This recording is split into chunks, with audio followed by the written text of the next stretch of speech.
I came across a quote the other day. I was late at night, and I go to my bookshelf sometimes, and I have a lot of books I'm always reading, but I like to go to my bookshelf sometimes and pull down a book I haven't read in a long time. Well, I happened to pull down Blaise Pascal's Pensées, and as I was flipping through it, I remembered a quote I had read a long time ago, and I'd underlined it and I'd starred it, and it always mesmerized me. There was something about it. It was so simple, but it was so true in a way. And I knew it applied to my life, and I couldn't really, at first, when I was younger, I couldn't really figure out how it exactly applied, but I always remembered it. And the line was this: the parrot cleans its beak, even though his beak is already clean. The parrot cleans his beak, even though his beak is already clean. I read that, and I began to think, there's something beautiful about that. And it was funny. I had recently been in Miami, and Miami has this parrot jungle there. And I went to the parrot jungle, and it was true. The parrots were constantly cleaning their beaks, even though their beaks were already clean. So I started to think about this, and I realized from one perspective, what it means is we're always polishing our skills.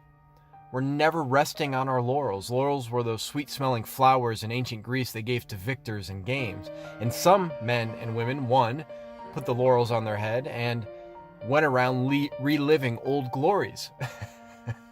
It's kind of like Napoleon Dynamite. Do you remember that movie? I think that's the movie. And there's an old high school quarterback, and he's stuck being a high school quarterback and reliving past glories. I think that's the movie it was in. Anyways, rare beings, great souls don't do that. When I was in high school, I had the privilege of seeing Michael Jordan warm up before a game. And there he was, down on the court, with somebody rebounding shots for him. And the greatest basketball player ever, flawless game in many ways, was down there working on his game. He was a parrot with a clean beak, cleaning his beak, right?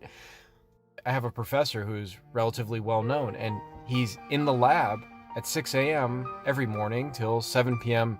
in the evening, cleaning his already clean beak. His reputation is already set in stone, but he's older, but he's still cleaning the beak that's already clean. A lot of people are kind of like bears in the right before winter. They fatten up and go into hibernation. They say, wake me in spring. And some people with success are like that. They get a little success. You probably know people like this. They make $80,000 on a job or $100,000 a year, and they say to themselves, that's it. And they sit back kind of for the rest of their life. They found a job that pays them well, and it gives them esteem in the community, and that's it. Their life is complete in a lot of ways. It's over. Now, a cynic might look at what I'm saying and go, well, it's just graspiness and greediness, and you're constantly trying to achieve. That's not comfortable either, but that's not what I'm talking about. That's not what I'm talking about. There's a joy in simply continuing to improve. And it's not neediness, it's not graspingness, it's just the way water naturally flows into the lowest point. So does a rare being. They naturally love to improve. There's no stress about it. It's just they enjoy it so much. And they do enjoy constantly achieving, but it's the constant achievement of something like evolution. Evolution isn't grasping to become more, it naturally unfolds. So rares have an easygoingness while at the same time being in hot pursuit of that which they want. It's not a gluttony. It's nothing of the sort. You could take a rare being and tell them, listen, you can no longer perform your craft. You can't be an artist, you can't be a musician, you can't be an entrepreneur. We're going to throw you into a solitary confinement cell for the rest of your life. And a rare being would go, this is excellent. I can't wait to go into that cell because I can explore the spiritual dimension. There's no situation you can put a rare in where they don't get excited, they don't get exhilarated about the possibilities in that scenario. It's rare. So you're going, I don't know anybody who does that. Well, that's why it's rare. That's why I call them rare beings. They don't think like most people. They don't behave in a manner that's typical of ordinary humanness. Most rares are geared to explore They're the explorers of the old age in a lot of ways, but they're exploring themselves spiritually. They're exploring the capacity of their skill set. They're seeing, how far can I max out my gifts that God gave me? How happy can I be? How nice can I be? How honest can I be about life and to myself? Am I great enough? Am I brave enough to face my emotions? So they're constantly expanding in almost every direction. But it's an easygoingness. It's an easygoingness. And then when they do achieve a high skill level, or they do become one of the top performers in their field, well, they like to stay there.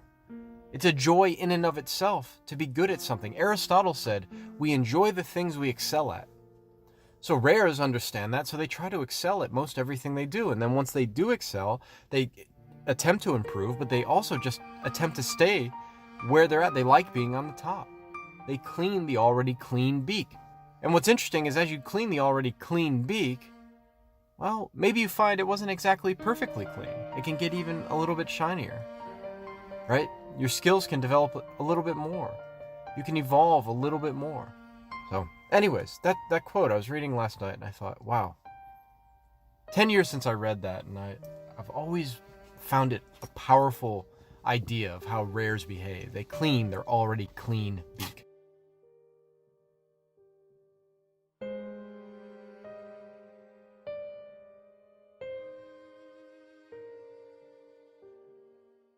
Growing up, I was always interested in the mental game.